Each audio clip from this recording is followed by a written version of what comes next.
Everybody thought they understood what was happening in this Iran conflict. But what you're about to hear completely flips that narrative on its head. Because in this interview, one of the most respected geopolitical minds sits down with Piers Morgan and, let's just say, ties by the end of it, even Piers looks caught off guard. Before we dive into the full story, comment where you're watching from. And don't forget to like and subscribe so you don't miss the next one. Now in this clip, we're about to watch Piers Morgan face off with Professor John Mearsheimer, and this is not your typical back and forth. This is one of those moments where the conversation shifts from opinion to uncomfortable reality. The professor doesn't just respond. He breaks things down in a way that forces you to rethink what you've been told about this war with Iran. So take this in carefully. Watch how the questions are asked, but more importantly, listen to how they're answered. Because after this, we'll come back and unpack exactly what this all means and why it matters more than most people realize. Well, we begin today's coverage with Professor John Mearsheimer, a regular visitor to Uncensored, who's written and spoken about all of this for decades. Professor Mearsheimer, welcome back to Uncensored. I'm glad to be here, Piers, and I'm glad to see that you've recovered from your fall. Thank you. Nearly there. Back in the studio, down to one crutch, and life goes on, thankfully. Let me just ask you straight off the top. A lot of people on the sort of vehemently pro-Israeli side tend to say, why do you keep making this about Israel? Why do you keep talking about Israel? When they themselves constantly talk about Israel, and from my perspective, often try and silence legitimate debate about Netanyahu's government and what they're up to, by branding people who criticize it in any way anti-Semitic and so on. You can't escape the Israeli influence, not least in this war in Iran, right? I think that Israeli influence and the Israel lobby's influence in leading the United States into this war is quite obvious. There's just an abundance of evidence that Israel pushed us into this war and that the lobby helped. And of course, whenever that happens and somebody points it out, that person is accused of being an anti-Semite or a self-hating Jew. But this is ridiculous. The question is whether the evidence supports the claim or not. And the debate should be fought over the evidence, not devolved to name calling, which of course exactly is what is happening here. But the fact is, Piers, there's overwhelming evidence that the lobby and Israel itself helped in a major way to push the United States into this war. Well, we just had to take Marco Rubio, the Secretary of State, at his own word before he was persuaded that he hadn't said what he'd said, because he said it on camera.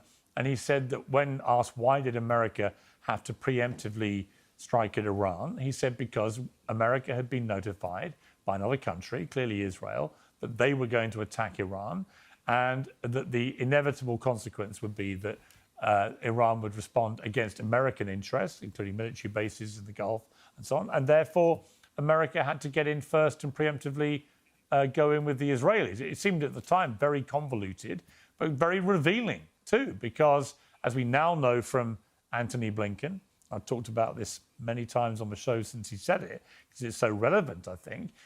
Netanyahu had tried to do this with both Presidents Obama and Biden. He'd said, look, I'm going to attack Iran. Are you with me or not? And they both said no. And then he didn't attack Iran. And so there are many who do believe that Netanyahu, we saw Trump, I think, 8 times in the run-up to this war, that he basically bamboozled, maybe not bamboozled, but forcefully persuaded Trump that he was A, going to do this, and B, America had to be with the Israelis. Yeah, I think it's not only Secretary of State Rubio who said that, but the Speaker of the House, Mike Johnson, said it. And furthermore, Lindsey Graham, who is a super supporter of Israel, has said that he worked hard with Prime Minister Netanyahu to give Netanyahu advice on how to convince President Trump to attack Iran. So you see all sorts of evidence of Netanyahu's fingerprints on this war. We're now at a stage in this war where thousands of Marines have now been dispatched to the conflict zone. The Iranians, who must know they can't compete with the Americans and Israelis with their combined military firepower in the air or at sea or anywhere else, frankly, militarily, but they can compete in this strategic economic way. Do you agree with that? Sure. I mean, I think what's going on here, Piers, is that the United States and Israel thought that we could win a quick and decisive victory, either by decapitating the regime or some form of shock and awe campaign for the first few days of the war. And the Iranians would then throw up their hands and they would submit to our demands.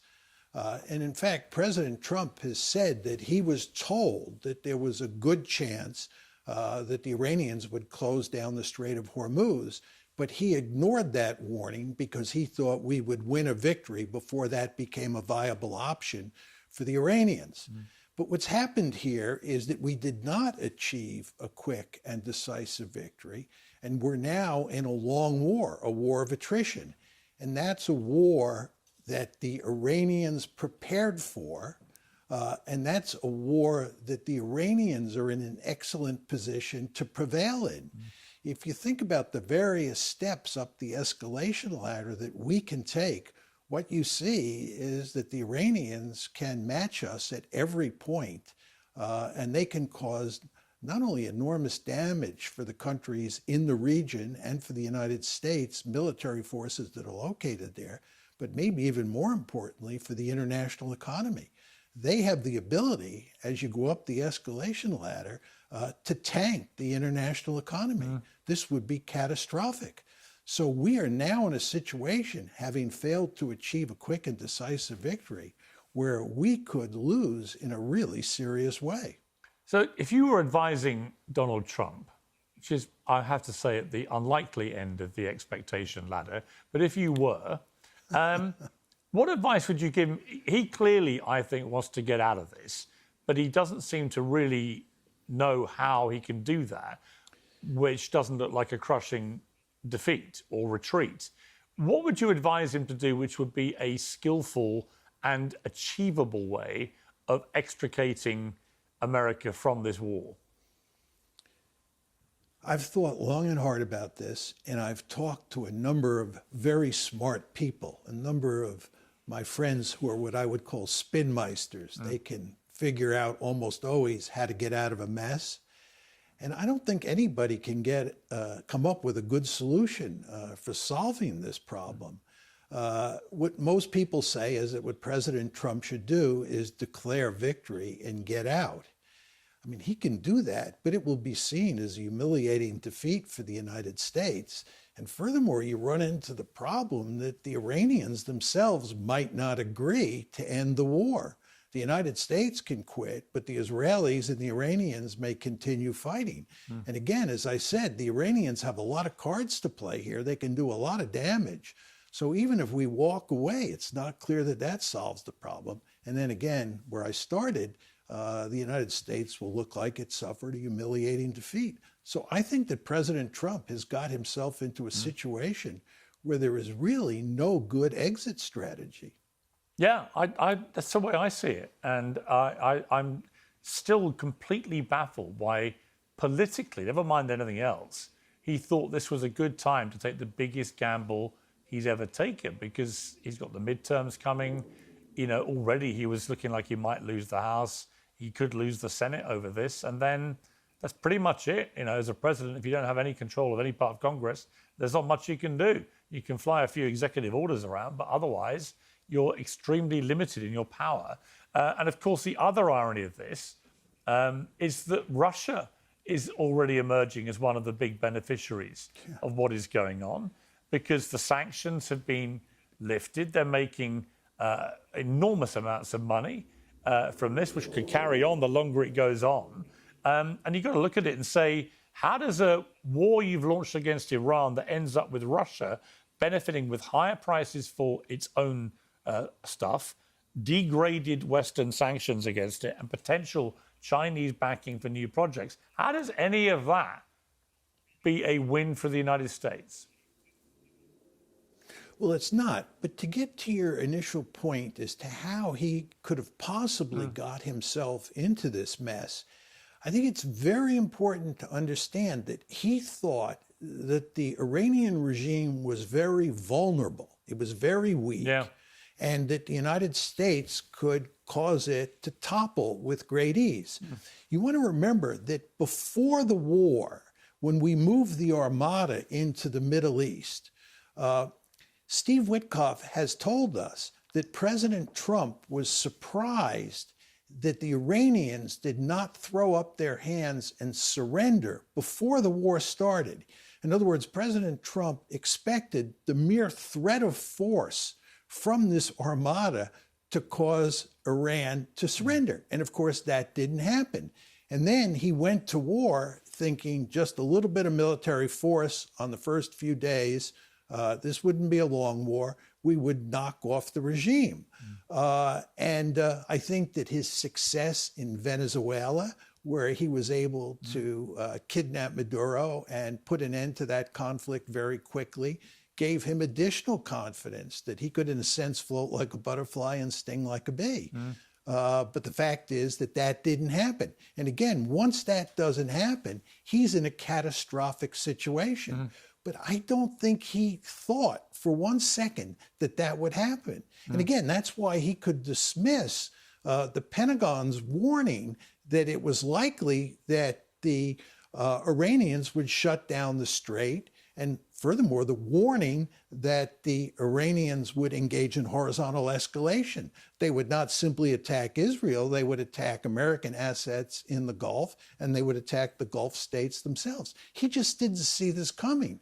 But once it came, he's in a mess that I don't see how he gets out of. Yeah, it's very difficult to see how he gets out of it easily, certainly. Professor Mearsheimer, always good to have your... Let's be real, that exchange between Piers Morgan and John Mearsheimer wasn't just a good conversation, it was a reality check. Because a lot of people genuinely bought into the idea that Donald Trump was going to be the one to end wars, not walk straight into one that's now spiraling. And here's the uncomfortable truth. This isn't just politics, it's consequences. Prices going up, global markets reacting, energy routes like the Strait of Hormuz becoming pressure points, and ordinary people from the US to Europe, feeling it in real time, the daily beast. What makes this even more serious is how it happened. The warnings were there, the risks were obvious. But instead of a calculated strategy, this looks more like a gamble that didn't pay off. And now, the same leadership is trying to frame it like a win. While the situation keeps getting harder to control, that's exactly what Mearsheimer broke down. This wasn't supposed to drag on. And now there's no clean way out. So the real question isn't what was promised before. It's what happens next, and who actually takes responsibility for it.